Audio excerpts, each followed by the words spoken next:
Hello and welcome to this tutorial, and we will dive into Google's brand new Gemini CLI, and in the next few minutes you will learn how to set it up. We will also have a look on the planning mode, how to set up MCP servers, and then at the end I will show you how I use it to fix a real bug in our Next.js application. So let's get started. So we are here now on the GitHub page of the new Gemini CLI, and we are on the GitHub repo, so it means it's open source and we can also have a look here how it works. And this is also a big benefit compared to Cloud Code, for example, where it's completely closed, and here we have an open source compatible version. And now let's get started how to install it. So here we see the instructions by just globally install it with npm, and then we can just use here Gemini to invoke the CLI. So let's do this. I will now switch over here to my terminal and then I will install it. Great, and now we just type in there Gemini, and then I'm already logged in. In your case, you also need to follow the login instructions. Quite simple, just follow the link, log in with your Google account, and then you should also see this nice starting page here.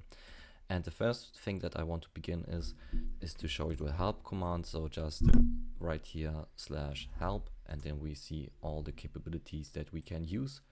And for example, we see here MCP, memory, and tools that I want to dive deeper into. So let's first get started maybe with the tools. So /tools, and we see we have a bunch of tools available. We have shell, web fetch, write file, edit, and also Google search, which was really nice. And then let's also check out the memory. So here in the memory we can have the command show, refresh, and add. And basically what we are doing here is to configuring our own system prompt. For example, what we could do is memory show. We see, do we have something already in place? Let's see. Okay, so there is nothing there, so maybe then let's start add my favorite programming language is TypeScript, and then in the future it would consider this and generate the code in TypeScript for me.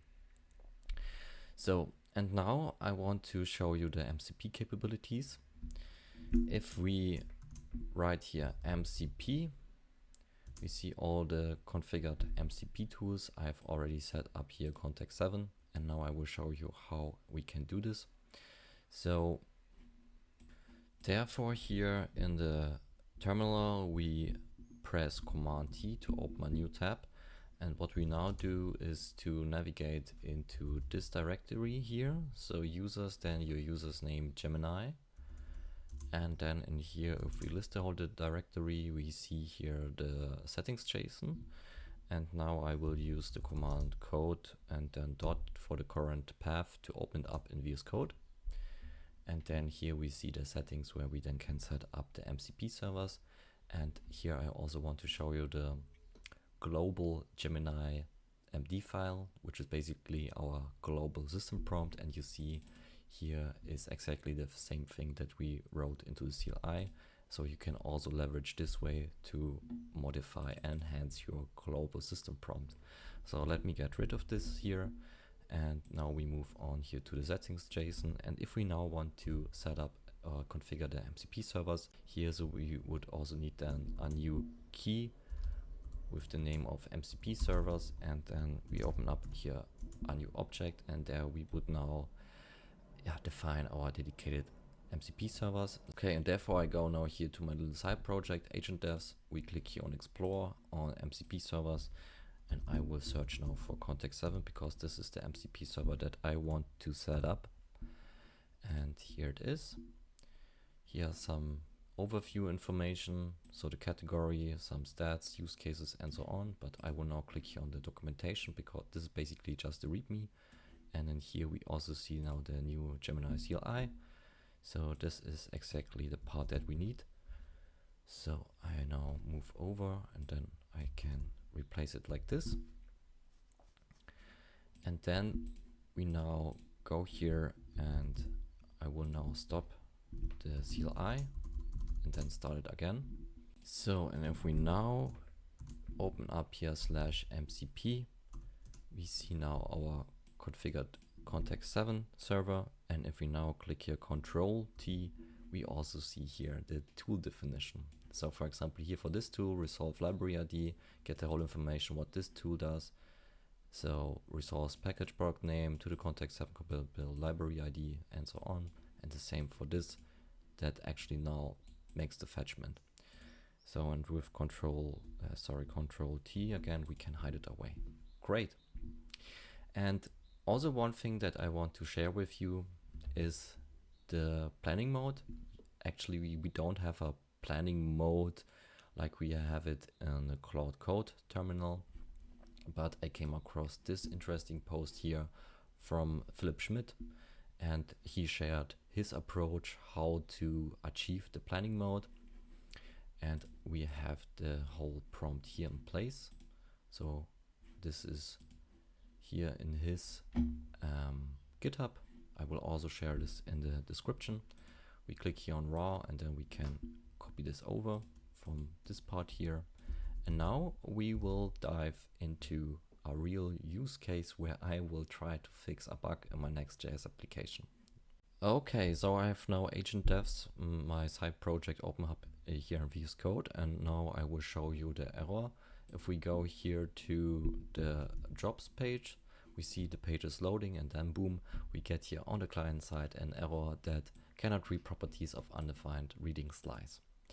And now I will show you how we use the Gemini CLI to fix this. First of all, we go here to the system prompt for the planning mode, and then we create here in our project a new file called gemini.md, and then paste it in. And so what we are doing with this is we are giving now the instructions, the system prompt for dealing with this project here. And you remember I showed you the global Gemini MD file that lives in the Gemini CLI folder where we configure the MCP server. This is like the global system prompt, and here we have now another system prompt that is like focused on for this project only. But of course, then you see we have here a hierarchy that we can build up with multiple Gemini MD files. And what is also interesting is that I just found out here in the Gemini CLI GitHub project, they also have their own Gemini MD file for handling their project. So here, for example, we see writing tests. This project uses vtest as its primary testing framework and so on. How cool is that? So basically now we built up our system prompt for this project here with the help of the Gemini MD file. And now let's open up here a new terminal, and then we type in here Gemini to invoke it. So, and what we now will do is I write here the @ sign, and then we will specify the part where this error happens, and it's right there in the jobs page.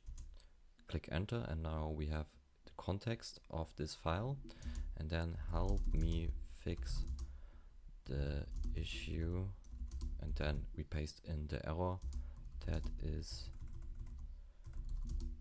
happening here. And now you will see the planning mode is now active, and first of all gather a lot of information, so therefore using the tools of read many files, read file, so here the job list and so on. So this is also best practice to always, also if you work with Cloud Code, to first go into a planning mode, see or print out all the steps that the LM would do to fix it, and then also iterate on this and then go into the execution mode. And now we have here now the result. So it seems the error occurs when the skills property on a job object is undefined. I add a fallback to prevent the crash and got it. So now we have the root cause, and now he wants to edit the file, and we click no yes, allow it once. And then we can exactly see here what it's now doing. So making here job skills, otherwise empty array, and get rid of this part here. Apply the same fix for the place where skills are rendered. Yes.